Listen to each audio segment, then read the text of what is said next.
Haleluya, puji Tuhan. Siap dengar firman Tuhan?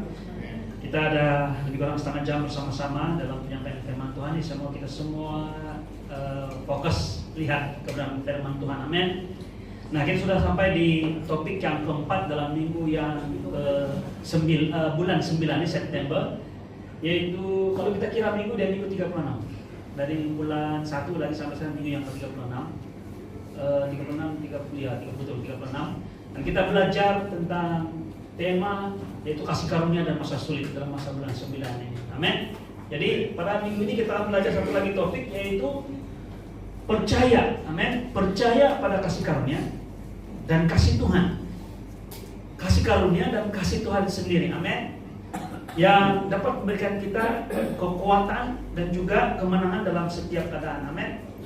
Yaitu pribadi Yesus, kasih karunia, kemurahan Tuhan, tapi juga kasih Yesus itu sendiri pada kita. Percaya nih, amin. Ataupun kalau saya mau ringkaskan topik pada minggu ini, yaitu kasih karunia dan percaya, amin. Atau masa sulit dan percaya. Dan percaya itu bersangkut paut dengan iman kita. Pada minggu lepas kita belajar tentang masa sulit dan kasih karunia dan masa sulit, yaitu kemenangan. Amin. Saya percaya sudah sampaikan di sini pada minggu lepas, yaitu kemenangan. Kita tahu betul bahwa kemenangan kita itu dijamin. Dijamin, belum bersama dengan saya, dijamin. Walaupun dunia melihat ataupun kita melihat, kadang-kadang kita buat diagnose, kita buat rasionalis, kita kasih rasional dia, logik dia macam kita kalah. Tapi di mata Tuhan kita menang. Amin. Itu janji Tuhan yang luar biasa. Kita menang sebenarnya. Kita selalu berada di pihak yang menang, dan kepastian tentang menang itu Tuhan sudah berikan pada anak saya. Dan di mana kita punya dasar itu ya karena Yesus telah menang atas segala dosa, segala masalah, kesulitan, masa sulit disebabkan oleh dosa. Itu bersama dengan saya, oleh dosa, oleh penipuan iblis yang coba mau memisahkan kita daripada fokus dan melihat bahwa Tuhan yang mengasihi kita. Tuhan tidak pernah berhenti mengasihi kita. Iblis mau supaya kita percaya dalam masa sulit Tuhan sudah meninggalkan kita. Jadi itu cara iblis. Jadi kita mau, saya katakan persuade, tunjuk diri kita dengan firman Tuhan, menyatakan ini, istiharkan ini bahwa kita sudah menang. Jadi itu minggu lepas kita sudah belajar. Amin, sudah menang. Menang sini maksudnya Tuhan Yesus memulahkan, permulaan hidup kita sebagai orang percaya adalah pengakhiran bagi kemenangan Yesus. Kita punya starting point untuk hidup berlomba itu adalah finishing line untuk Yesus. Tuhan Yesus mengatakan sudah selesai, baru kita mulai berlomba. Sebenarnya mengapa perlombaan dalam kehidupan kita sebagai orang percaya adalah dalam jaminan Tuhan. Karena kita bermula bukan dengan kosong atau nol dalam bahasa Indonesia, tapi kita bermula dengan kemenangan Yesus di kayu salib. Amin. Haleluya. Jadi belum bersama dengan saya minggu ini, topik minggu ini yaitu percaya ataupun iman. Nanti kita lihat ada pendahuluan di situ, yaitu iman yang bersandar pada kasih karunia. Jadi iman kita adalah iman yang bersandar pada kasih karunia Tuhan. Beli seorang balik, kasih karunia itu apa? Kasih karunia ialah sesuatu yang kita terima, yang tidak layak kita terima. Maksudnya kita menerimanya walaupun kita tidak layak. Amin. Jadi iman kita bersandar pada kasih karunia Tuhan yang ini, yaitu bahwa Tuhan mau memberikan pada kita walaupun Anda tidak layak. Untuk melayakan Anda menerima apa yang Anda tidak layak hanya melalui iman, percaya. Bukan daripada perbuatan, tindakan, performance, usaha, ataupun merit yang ada pada kita. Tidak pernah. Tidak pernah. Sedikit pun tidak. Kembali bersama dengan saya. Karena firman Tuhan mengatakan perbuatan bukan perbuatan lagi jika dia kasih karunia, atau kasih karunia bukan kasih karunia itu lagi apabila dicampur dengan perbuatan. Tidak boleh. Seperti minyak dengan air tidak boleh campur. Dan Tuhan sangat, saya beri guna perkataan ini, sangat tidak suka, anti dengan yang campur-campur ini. Yang sedikit iman, sedikit perbuatan dia bilang. Tidak, dia boleh. Itu adalah istilah yang digunakan dalam Alkitab selalu menjelaskan tentang hal ini, ialah seperti kita memasukkan anggur baru dalam kantong yang lama. Sehingga yang berlaku fermentasi ataupun berlaku penapaian anggur yang baru itu dalam kantung yang lama, akhirnya kantung yang lama itu jadi rebut dan itu anggur yang sebenarnya disimpan itu bocor, sayang. Tuhan Yesus juga dalam Wahyu dia menyatakan tentang campur ini, perbuatan dengan iman ini seperti air suam atau suam-suam kuku. Kan?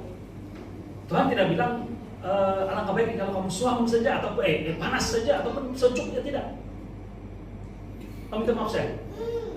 Dia tidak katakan alangkah baiknya kalau kamu panas, jangan sejuk, tidak. Tapi dia tidak suka yang suam-suam ini. Kenapa? Karena suam-suam maksudnya mencampurkan satu air yang panas dengan air yang sejuk sehingga dia jadi suam-suam. Alangkah baiknya Tuhan mengatakan jikalau kamu sejuk atau panas sepenuhnya. Maksudnya jikalau kasih karunia sepenuhnya, jangan campur dengan perbuatan. Kalau mau perbuatan atau usaha, silakan perbuatan. Tapi saya yakin kalau ada orang yang jujur dan ikhlas betul-betul mau melakukan perintah Tuhan, khususnya 10 hukum firman Tuhan itu, 10 hukum Taurat itu, jujur ikhlas, bukan yang setakat-setakat, yang Tuhan saya buat sebaik mungkin, tidak, betul-betul buat. Bukan kalau masa darurat tidak apa-apa itu, tidak, betul-betul buat. Kalau jujur ikhlas, pasti satu hari, satu waktu, satu tempat pada waktunya orang itu akan insaf, ataupun dalam bahasa kita jalan. Yang dia bilangkan, oh Tuhan, saya tidak mampu belajar, saya tidak mampu buat, saya gagal. Akhirnya orang seperti ini, yang ikhlas betul mau buat sepenuhnya dengan usaha dia melakukan hukum Taurat, dia akan insaf dan akhirnya berlutut, tunduk dan berserah kembali kepada kasih karunia Tuhan, kemurahan Tuhan. Amin. Amin. Jadi iman bersandar pada kasih karunia. Kasih karunia dan iman itu adalah muncul. Tuhan memberikan, kita boleh menerima walaupun kita tidak lihat, dengan dan hanya dengan iman. Hidup orang percaya tidak selalu berjalan di atas jalan datar ataupun selalu baikan. Langit tidak selalu cerah, orang bilang. Ada saat kelimpahan, ada saat kekurangan, ada waktu sorak-sorai, ada waktu air mata. Kan? Masih ingat lagi dalam kalau tidak silap saya dalam Amsal, ada waktu untuk menangis, ada waktu untuk bersuka, malah ada waktu-waktu seperti itu, ada musim. Amin. Namun kata firman Tuhan, iman, haleluya, iman yang teguh kepada kasih karunia Tuhan memampukan kita kekal berdiri atau tetap berdiri. Percaya bukan sekedar memahami, tetapi bersandar sepenuhnya pada janji Tuhan. Oh, saya tahu Tuhan berjanji seperti itu. Tapi bukan hanya tahu, tapi Tuhan, saya percaya akan janjimu. Bersandar, amin. Bahwa kasih karunia-Nya cukup dalam segala situasi. Boleh bersama dengan saya. Saya mau mengajak saudara-saudara jemaat Tuhan untuk percaya bahwa kasih karunia Tuhan cukup. Cukup. Walaupun nampak kekurangan sana sini ya, dari segi keuangan, dari segi fisikal, kekuatan, keperluan, kerjasama, dari segi ekonomi, semua kurang. Tapi kasih karunia Tuhan cukup. Nah, saya mendahulukan sama cakap, malah kasih karunia hanya dapat manifest, dapat nampak dalam depan kita dengan begitu luar biasa atau semaksimal mungkin pada waktu Anda dan saya telah keadaan lemah atau kekurangan, tidak mampu. Haleluya, puji Tuhan. Dalam Ibrani pasal 11 ayat 1, apa firman Tuhan katakan? Iman adalah dasar dari segala sesuatu yang kita harapkan. Amin, yang kita harapkan. Malah bukti dibilang. Dasar dan bukti segala sesuatu yang kita tidak lihat. Macam mana saya mau kasih jelaskan ini? Pernyataan firman Tuhan ini sangat bombastik. Dia memerlukan kita untuk bukannya memahami, tapi mengambilnya sebagai kebenaran, sebagai fakta dengan percaya dan hanya melalui percaya. Dia katakan bahwa iman itu apa? Dasar dari segala sesuatu yang kita harapkan. Dan juga bukti.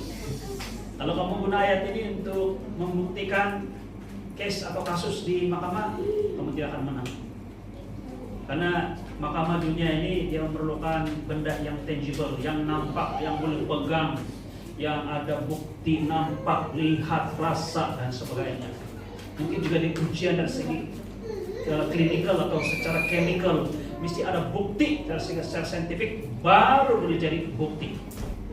Tapi Tuhan mau mengatakan di sini, dia katakan bukti yang kita tidak lihat, yang tidak nampak, kita tidak rasa, kita tidak tahu pun. Malah banyak hal kita tidak pasti. Tapi itu adalah tools atau alat Tuhan untuk mencairkan, saya bikin perkataan ya, kasih cash out. Apa nilai atau quality yang ada dari sorga. Kan? Lalu kamu katakan yang saya boleh cairkan ataupun saya punya keperluan ini boleh jadi nyata dan boleh jadi manifestasi, boleh nampak dengan uang. Kan? Uang kita punya alat tukar. Alat tukar Tuhan untuk kita mendapat dan melihat dan juga mengalami mukjizat dalam hidup kita adalah iman. Dunia menggunakan duit dan sebagainya. Kita menggunakan iman. Jadi itu saja kita punya currency sebagai orang percaya. Dalam Roma pasal 5 ayat 1 dan 2 dikatakan, sebab itu kita yang dibenarkan karena iman. Oh, haleluya. Kita yang dibenarkan oleh iman, bersama dengan saya, bukan melalui perbuatan, melalui tindakan, melalui usaha, melalui performance kamu, bukan. Tapi melalui iman, percaya saja. Walaupun orang itu yang percaya itu seperti penentua dia ini hanya percaya, tidak sempurna, tapi dibenarkan. Mengapa saya sangat yakin, saya tidak malu di depan orang, walaupun ada masa silam yang mungkin yang tidak baik dan sebagainya, ada perkara negatif yang orang boleh ingat, orang boleh ingat, oh dia itu. Tapi saya sangat yakin bahwa saya sudah dibenarkan karena kasih karunia Tuhan melalui iman. Saya percaya. Jadi orang-orang yang dibenarkan seperti ini, wah haleluya, luar biasa. Orang seperti dia katakan hidup dalam damai sejahtera, ada tenang, ada kelepasan, ada sukacita, damai sejahtera. Hingga orang bilang tidak ada yang dap sini yang sakit itu tidak ada. Tidak ada keperitan, kepahitan, tidak ada luka, tidak ada sesuatu yang tidak pasti dalam hati kita. Kita yakin betul bahwa kita mengalami ini dan Tuhan menganugerahkan kepada kita damai sejahtera. Sebab apa orang-orang yang hidup oleh iman, by faith and by faith alone, bahasa Inggris, hanya melalui iman, saya percaya, tapi perbuatan saya juga. Nah, tidak. Iman saja adalah orang yang mengalami damai sejahtera yang sejati. Jadi kalau saudara aku mau katakan, Tuhan, saya mau rasa damai sejahtera, saya mau tenang, walaupun hidup saya tidak seperti orang lain atau yang seperti saya harapkan, tapi saya mau seorang ini saya tenang, itu tidak. Saya beritahu kamu, hidup dengan iman. Dan iman percaya bahwa kamu telah dibenarkan oleh karena darah Yesus. Amin. Sudah dibenarkan. Dia katakan damai sejahtera dengan Allah melalui Yesus Kristus. Jadi perkataan damai sejahtera ini bukan hanya berbicara tentang damai sejahtera dalam hati kita, tapi damai sejahtera dalam hubungan kita dengan Tuhan kita. Kita tidak akan senang bekerja jikalau satu tempat, jikalau kita tidak ada hubungan yang baik dengan kita punya majikan. Tidak. Ada kepahitan saja yang dia mau cari kesalahan saya sudah itu, mau cari kesalahan saya sudah ada itu. Itu ada perasaan seperti itu. Kalau kita hidup dengan orang seperti itu, tidak ada damai sejahtera, tidak hubungan yang baik. Banyak orang-orang, saya tidak katakan orang tidak percaya. Orang percaya masih lagi ada rasa tidak senang atau tidak selesa di hadapan Tuhan. Dia melihat seperti Tuhan melihat mencari kesalahan dia saja. Mana suka begitu? Itu saja perasaan dia. Pada yang itu sudah itu makan jalan sudah lagi. Kita lihat Tuhan seperti itu. Tapi orang yang hidup oleh iman, yang percaya bahwa dia sudah benarkan, dia tahu tepat dan ada ketenangan yang luar biasa. Ada sejahtera bahwa Tuhan tidak melihat dia sedemikian. Tadi dia katakan, anak saya gimana sudah ini? Saya sayang betul dia. Kita rasa betul sukacita dan sejahtera yang luar biasa. Amin. Jadi kita punya penampilan bukan pura-pura. Bukan hanya di depan Tuhan, tapi di depan sama kita. Karena itulah nature kita. Kita punya alami kita dalam hubungan kita dengan Tuhan oleh karena iman pada anugerah pembenaran yang Tuhan Yesus kepada anak saya. Amin. Oleh dia bilang kita mendapat melalui Tuhan Yesus. Oleh dia kita mendapat jalan masuk oleh iman. Nah, iman lagi. Jalan masuk oleh iman. Bagaimana boleh masuk dalam untuk mengawali kasih karunia demi kasih karunia Tuhan, yaitu iman. Kita punya currency, kita punya alat tukar untuk mendapatkan kasih karunia Tuhan, kemurahan Tuhan, yaitu iman. Di dalam kasih karunia ini kita berdiri, kita bermegang dalam pengharapan akan kemuliaan kemuliaan Allah. Wah, luar biasa. Saya suka di firman Tuhan dalam Roma 5 ayat 1 sampai 2. Mereka yang hidup oleh iman ada damai sejahtera dengan Allah. Tidak masalah saya dengan Tuhan. Saya boleh menghadap langit dan katakan Tuhan terima kasih. Sebenarnya salah ya menghadap langit. Tuhan bukan di langit. Tuhan ada dalam hati kita. Amin. Jadi kita bilang Tuhan terima kasih. Oh begitu Bang. Oh haleluya, puji Tuhan. Tapi kalau kita boleh merasa hadirat Tuhan itu luar biasa dan berbicara dengan dia seperti kawan kan, bercakap-cakap bincang-bincang, Tuhan saya sudah tanam ini koko, macam mana pendapat Tuhan? Kayak saya punya cara saya tanam ini. Kita dalam hati kita bilang yes come, pengkah dengan Tuhan. Sebab betul kalau kita mengalami secara pribadi seperti ini. Tapi saya mau jemaat Tuhan lihat bahwa Tuhan adalah sumpah. Dan Tuhan bersama dengan kita bukan dalam gereja saja. Malah Tuhan bersama dengan kita waktu kita melakukan kesalahan pun, pelanggaran dan dosa. Tuhan ada bersama dengan kita. Tuhan itu dekat dengan kita. Amin. Tuhan hadir di situ. Iman dan kasih karunia tidak terpisahkan. Kita berdiri teguh bukan karena keadaan sekeliling, tapi karena janji dan karya Kristus. Banyak kadang kita bilang saya kuat karena ada yang menyokong saya. Betul lah. Memang ada orang menyokong kita, mungkin suami, istri, anak-anak, keluarga dan sebagainya. Jemaat Tuhan, mungkin juga hamba-hamba anak-anak Tuhan yang melayani, menyokong kita, saudara. Tapi semua itu karena Tuhan hadir dan bersama dengan kita. Amin. Saya percaya, terutama bila kita kesorangan, Tuhan menyokong dan support kita luar biasa. Amin. Nomor 1, mari kita lihat bagaimana iman dan tetap percaya itu adalah senjata bagi kita untuk tetap bertahan dalam masa sulit. Amin.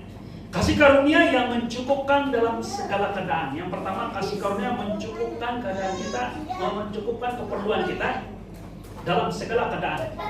Saya suka di perkataan ini karena dia bukan menunjuk pada masa susah saja, tapi juga masa senang. Kadang-kadang masa senang lah kita lupa, kita lalai, kita alpah, dia bilang kalau dalam bahasa Melayu. Baik dalam kekurangan maupun kelimpahan, tinggal itu. Kekurangan dan kelimpahan. Kita lihat apa yang si Paulus katakan tentang kedua-dua situasi ini. Kasih karunia Tuhan tetap mencukupkan karena kita perlu dalam kedua-dua hal ini. Terutama bila sudah banyak pemilikan, banyak harta, banyak kekayaan, sebagainya, orang lupa.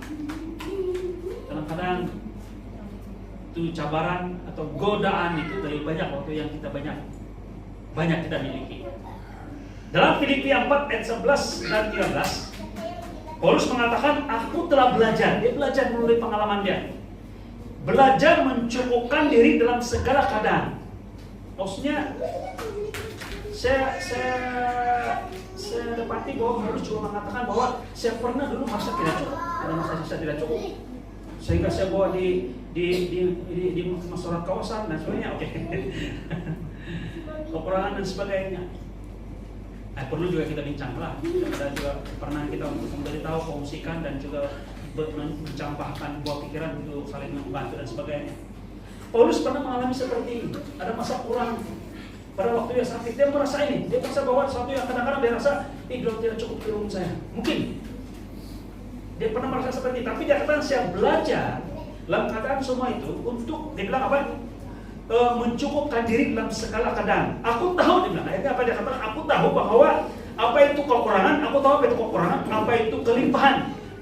Dalam segala hal, dalam segala keadaan, aku telah belajar rahasia ini. Ini bilang rahasia dia. Dan saya mau beritahu rahasia ini kepada kita. Paulus mau kita tahu rahasia ini, yaitu dia katakan, baik dalam kenyang maupun lapar, baik dalam kelimpahan maupun dalam kekurangan, segala perkara dapat kutanggung di dalam Dia yang memberi kekuatan kepadaku. Maksud dengan kata lain, tidak biasa waktu kamu mengalami segala kelimpahan atau kekurangan. Karena berdua hal atau dalam keadaan dua situasi ini, Tuhan tetap mencukupkan. Kamu tahu apa maksud cukup kalau dalam istilah perkataan ataupun janji Tuhan? Tuhan tidak pernah cakap bilang cukup. Nggak Tuhan, ini lebih sudah, ini dua sudut sudah cukup bilang. Tidak. Tuhan selalu memberikan kita berkelimpahan. Itulah cukup bagi Tuhan. Karena Tuhan mau supaya kita juga jadi berkat. Jadi Tuhan sentiasa berikan kecukupan bagi kita. Kalau begini kan, mari kita simpulkan bersama-sama. Maksudnya, jika kita ada masalah atau ada isu, masalah dari pandangan manusia lah kan, dari segi nampak jumlah duit, jumlah makanan yang kita miliki, kesehatan kita, tenaga yang kita perlukan, tapi kurang daripada kita perlu pada waktu itu. Kita nampak kekurangan. Terus kita berpikir seperti ini, Tuhan mencukupkan. Haleluya. Kita punya iman, percaya bahwa dalam kekurangan seperti ini adalah kesempatan melihat mukjizat Tuhan mencukupkan. Jadi ngomong apa? Dalam 1 Tesalonika kita belajar semalam. Dalam masa bersama dengan penutup, dalam kita punya ibadah ucapan syukur, mengucap syukur dalam segala hal. Karena dalam segala hal salah satu kekurangan seperti Paulus katakan, kesempatan melihat mukjizat. Tuhan bilang, Paulus katakan dalam keadaan seperti itu, lebih atau kurang, saya belajar dan saya lihat bahwa saya boleh menanggung semuanya itu melalui Tuhan yang memberi kekuatan kepada kita. Jadi kalau sepasang suami istri mulai berbincang-bincang, kalau ada 2-3 orang lagi dah ini, kalau udah pulang tolong kita, siapa yang kerja kita ada ini, yuk kita dorong. Nah, sebagai istri bilang, itu suami istri kita suami. Lagi, apa kata si Paulus? Kemarin kita ramai siap, kurang-kurang pun tetap siap. Karena Tuhan memberi kekuatan pada kita untuk kita menanggung dan melalui semua itu dengan penuh kemenangan. Amin. Saya tidak tahu cara mana, tapi Tuhan pasti tolong. Saya lihat dengan iman, saya tidak nampak, tapi saya nampak dengan iman bahwa ini pasti siap juga. Tidak tahu macam mana, tapi saya percaya. Baik, masalah untuk mengucap syukur. Oh, haleluya. Ini luar biasa. Ini iman yang menyatakan bahwa dalam firman Tuhan mengatakan itu sebagai bukti, itu luar biasa. Itu adalah benar. Amin. Oh, haleluya. Nah, kita belajar apa yang Paulus belajar? Kita belajar puas dan bersyukur. Maksudnya tidak apa. Siap juga ini. Oh, haleluya, siap juga ini. Ramai orang, sedikit orang, siap juga ini kita punya usaha kerja pertanian kita ini. Haleluya. Berpuas dan bersyukur karena kekuatan sejati datang dari Kristus, bukan keadaan. Bukan keadaan maksudnya ada orang sampai barulah. Kalau ada jentera barulah, tidak. Tapi karena kasih dan kemuliaan Tuhan beserta dengan kita. Amin. Haleluya. Mari kita lihat nomor 2. Iman memampukan kita melihat. Oh, ini saya suka betul-betul. Iman membuka mata hati kita bila kita mulai percaya. Kita mulai melihat, memampukan kita melihat kasih karunia Tuhan dalam masa sukar. Ini spesifik masa sukar. Amen. Iman percaya bahwa Tuhan bekerja untuk kebaikan. Walaupun mata jasmani belum melihat, kita sudah nampak, tapi kita punya iman sudah percaya. Amin. Dalam Roma pasal 8:28 firman Tuhan mengatakan, kita tahu sekarang, boleh bersama dengan saya, kita tahu sekarang. Jadi saya mau tanya, sudah tahu? Amin, kita tahu sekarang, haleluya, bahwa Allah turut bekerja dalam segala sesuatu termasuk kekurangan, kesukaran, masa sulit. Boleh bersama dengan saya, untuk mendatangkan, boleh menukarkan kutuk itu menjadi berkat, mendatangkan kebaikan bagi mereka yang mengasihi Dia, yaitu bagi mereka yang terpanggil sesuai dalam rencana Allah. Macam mana kita boleh melihat itu? Karena Tuhan menyokong dan juga memberi dokongan, memberi kita kebenaran, menyatakan firman Tuhan-Nya kepada Anda dan saya untuk melihat dengan benar situasi itu. Dan salah satu yang saya tidak petik dalam nota pada hari ini yaitu dalam Markus 11:24. Percaya bahwa hal itu telah terjadi. Semua tanya, kamu mau itu terjadi? Kalau mau terjadi, maksudnya ada yang kamu minta, kamu melihat dalam kehidupan kamu, baik dari kesehatan, dari kekurangan sebagainya, mungkin dari segi individu anak-anak kita yang kita mau lihat bagaimana terjadi pada mereka. Firman Tuhan mengatakan, percaya dahulu hal itu telah terjadi. Sebenarnya kalau sudah telah terjadi, maksudnya pertunangan sudah terjadi minggu lepas, hari ini kita bersyukur karena telah terjadi. percaya kita telah terjadi, maksudnya apa yang kita buat? Bersyukur, walaupun belum nampak. Maka firman Tuhan mengatakan hal itu akan diberikan kepadamu.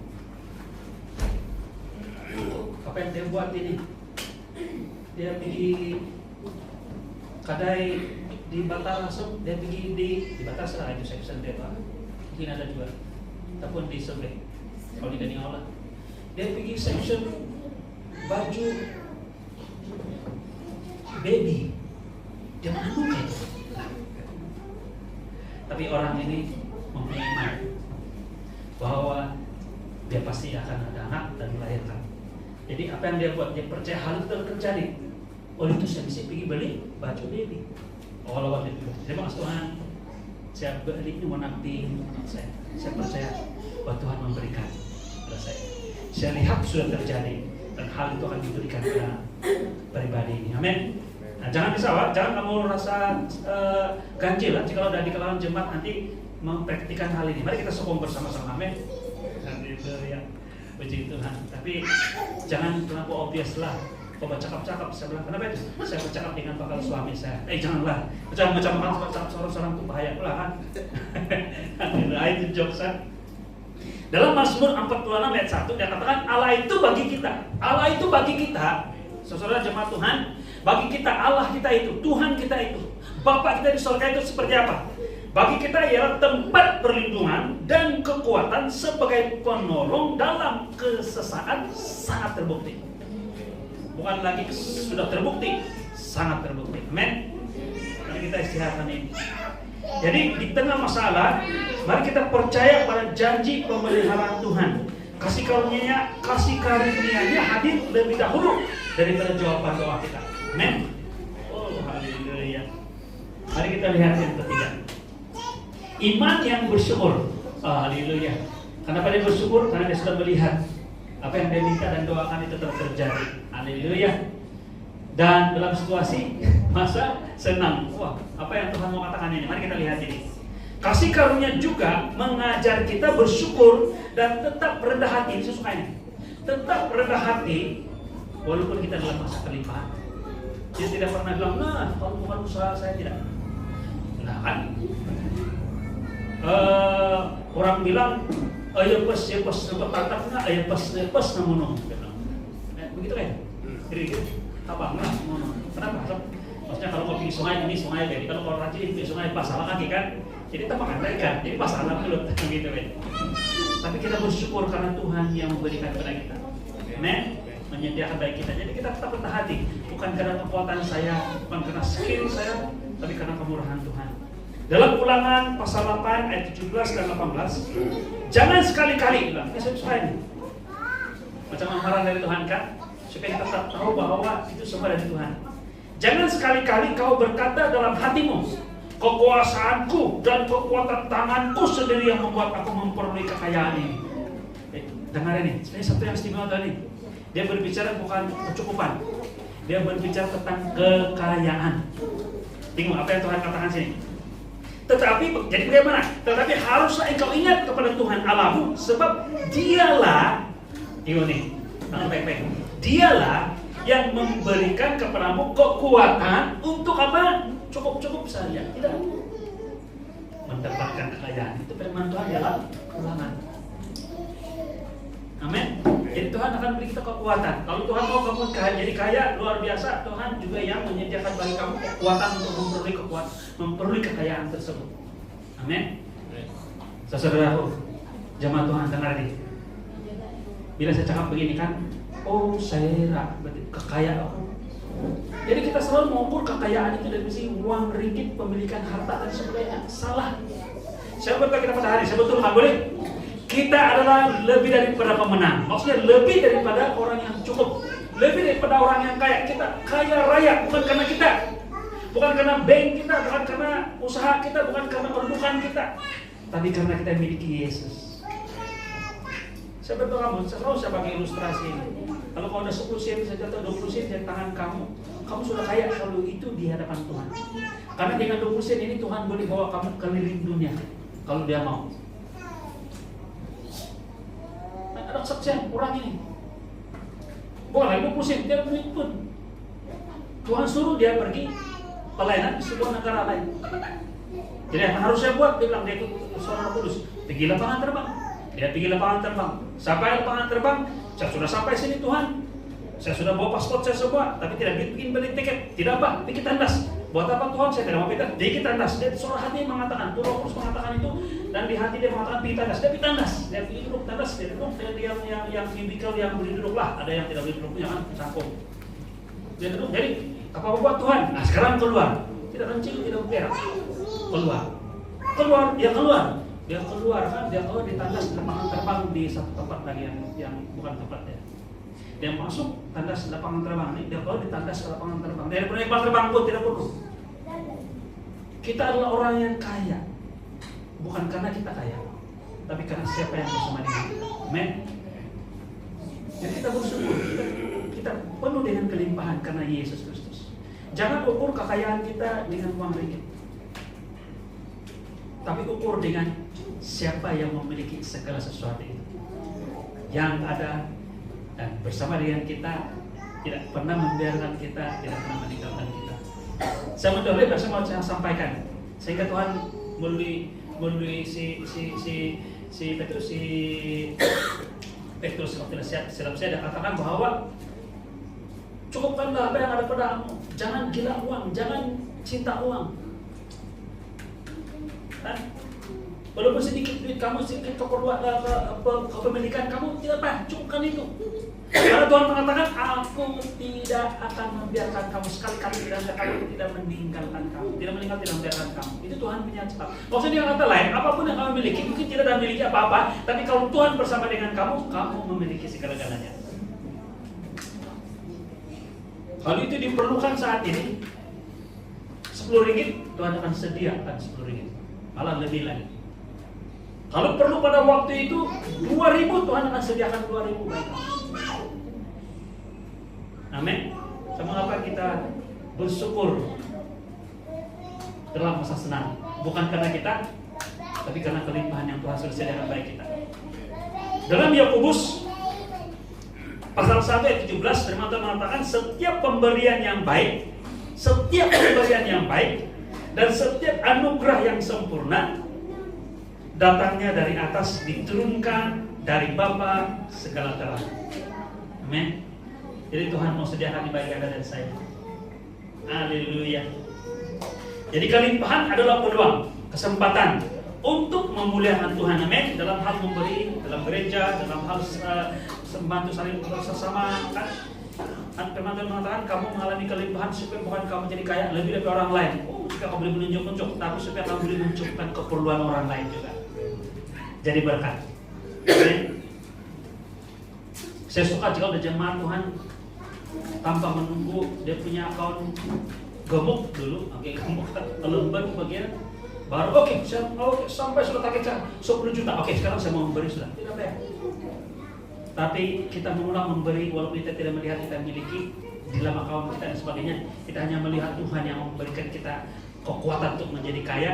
Kita mulai memberi, malah memberi dalam kekurangan kita. Dan Tuhan selalu mengukur dengan tepat tindakan iman kita. Masih ingat tadi di bait Allah ada seorang ibu tua.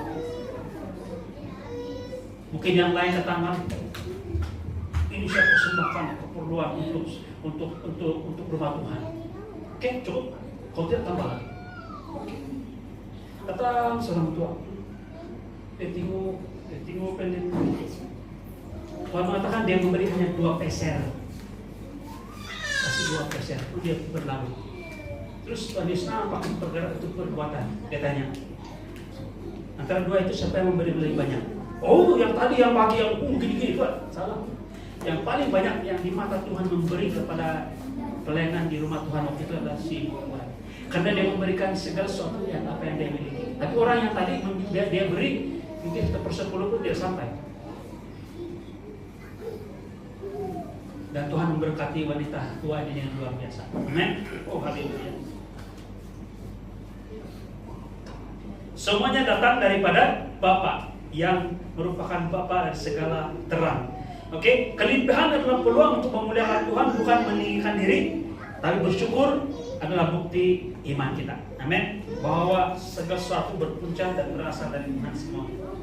Oke, yang keempat, kasih karunia memelihara damai dalam semua musim hidup. Kan? Musim hujan kah, musim sejuk kah, musim guru kah, musim taufan kah. Sekarang ini taufan terus menerus. Bencana pun berlaku secara tidak menentu. Di Bangkok baru-baru tiba-tiba ada lubang berlaku di tengah-tengah padang. Lubang. Di mana? Di tengah-tengah yang paling tenang itu ada masalah. Oke.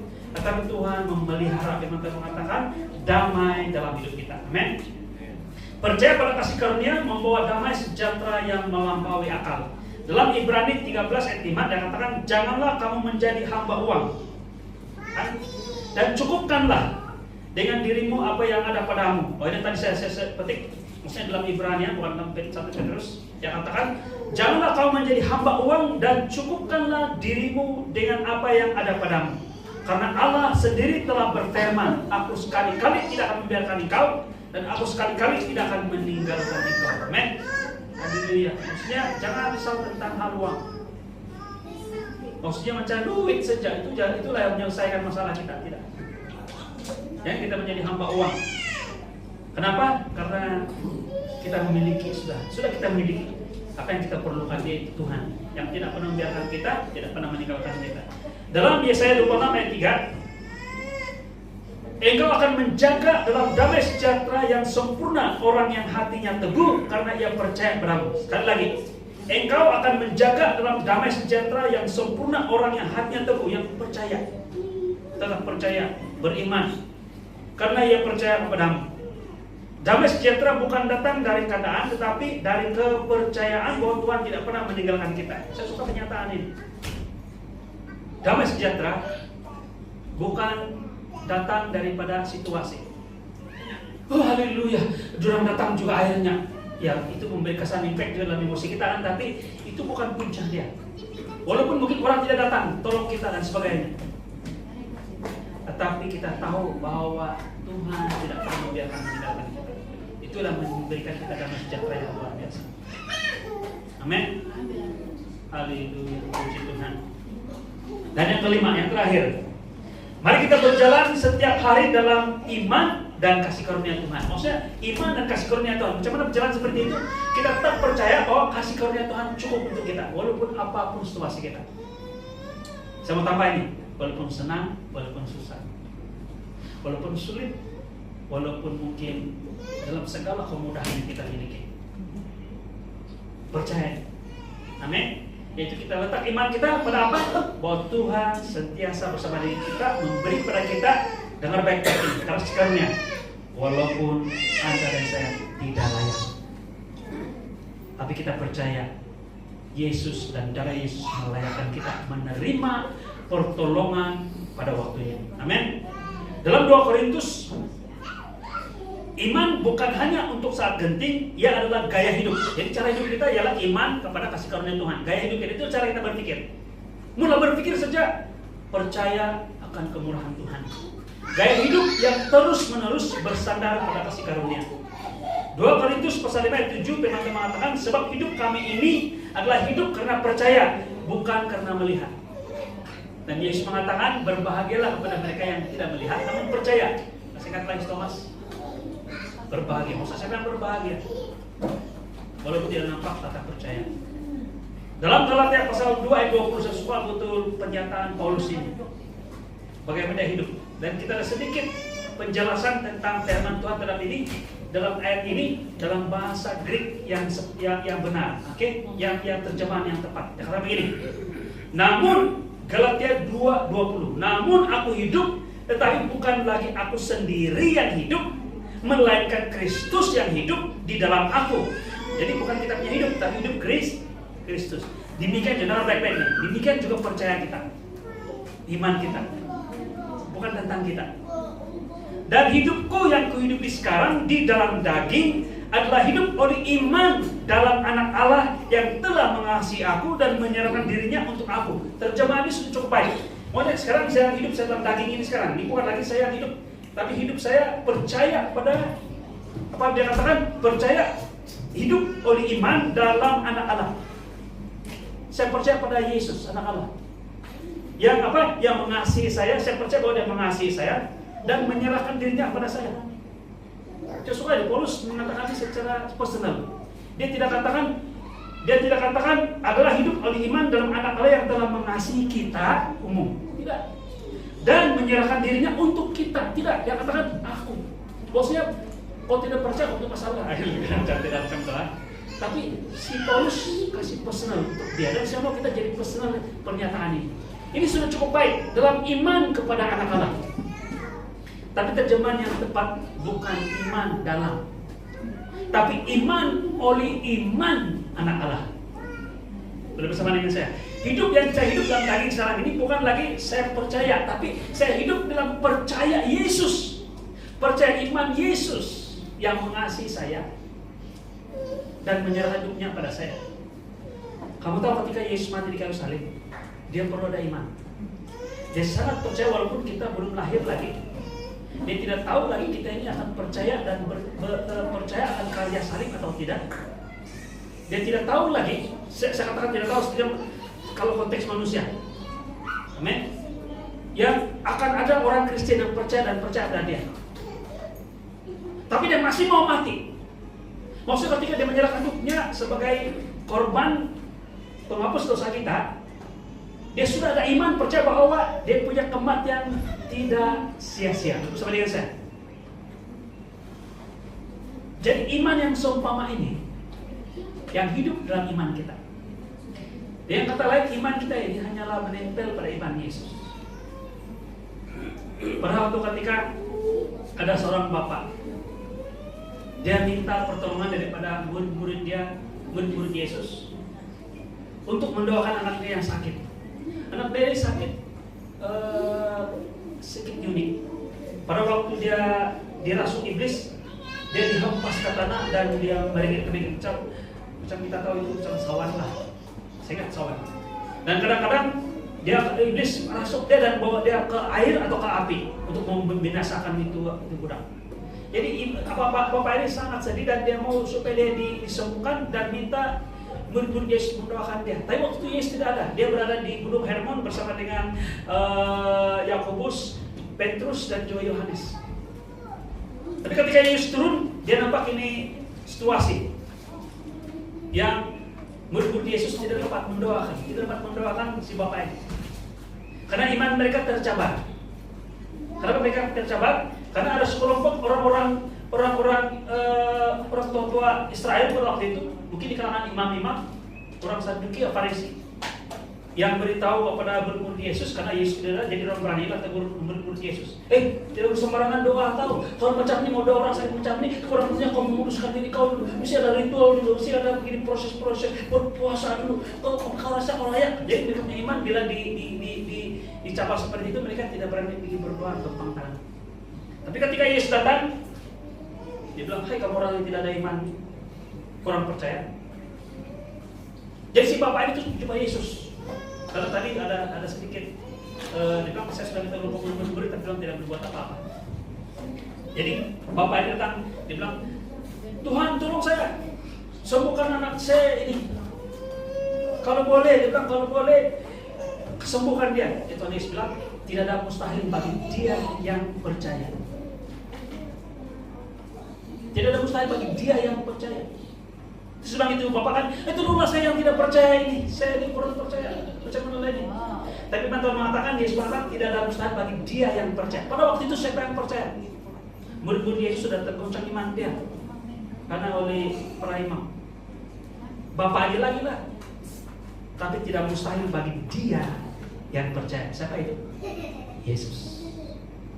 Dan Yesus bertanya lagi, bebaskan anak ini, anak itu sembuh. Saya berkata kita, tidak ada mustahil bagi dia yang percaya. Dan dia di dalam kita, kita di dalam dia. Iman dia ada dalam kita, iman kita di dalam dia. Pada waktu kita lemah, kita katakan Tuhan Yesus, it's not my belief, it's not my faith, but yours. Dan kau punya iman itu memungkinkan segala sesuatu. Dan Paulus katakan ini, hidup yang saya hidup dalam daging sekarang, hidup dalam iman Yesus. yang memungkinkan segala sesuatu, malah yang menyerahkan hidupnya dan menebus saya dan mati untuk saya. Amin. Haleluya. Setiap hari, baik senang maupun sukar, kita diajak berjalan dengan iman yang melekat pada kasih karunia Kristus. Amin. Mari kita simpulkan, boleh? Haleluya, sebelum kita berdoa. Yang pertama, kasih karunia Tuhan cukup untuk setiap keadaan, sukar atau senang. Jangan bilang waktu sukar saja, waktu senang lagilah kita perlu. Amin. Kasih karunia Tuhan. Iman yang teguh membuat kita mengalami damai, sukacita, dan kekuatan yang melampaui logik dunia. Kita sudah jawab ini. Tapi saya tidak iman nih penetua. Percaya pada iman Yesus di dalam diri Anda. Amin. Haleluya. Percaya pada kasih karunia Kristus setiap hari, karena di dalam Dia kita memiliki kekuatan yang tidak tergoncangkan. Itu maksudnya itu. Di dalamnya kita memiliki kedudukan kita tidak tergoncangkan. Kenapa? Karena Yesus adalah batu karang yang teguh. Bukan hanya batu karang yang teguh, tapi iman yang teguh. Jadi kita menempel pada Yesus, iman Yesus. Amin. Dalam Roma pasal 8, 38 sampai 39. Saya suka untuk firman Tuhan ini. Dengar baik-baik ini. Jikalau kita baca sampai habis ini, sebenarnya satu perikop ini, dia bungkam ataupun dia tutup, dia jelaskan bahwa tidak ada sesuatu pun dalam dunia yang kita boleh pikirkan, malah yang mistik yang tidak pernah kita nampak. Termasuklah jikalau dalam kategori ini termasuk alien, UFO. Kalau ada Allah itu UFO, mungkin iblis ya, roh jahat, yang tidak dapat memisahkan kita dari kasih Tuhan. Dalam Roma pasal 8, 38, 39 dia katakan, sebab aku yakin kata Paulus, bahwa baik maut maupun hidup, baik malaikat-malaikat maupun pemerintah, baik yang ada sekarang maupun yang akan datang, ataupun kuasa-kuasa, baik yang di atas, nah itu kan di atas itu kan, yang di bawah, ataupun suatu makhluk lain. Boleh masuk alien kan di sini? Boleh kan? Oh, haleluya. Tidak akan dapat memisahkan kita dari kasih Allah yang ada dalam Kristus Yesus Tuhan kita. Amin. Haleluya. Mari kita berdoa.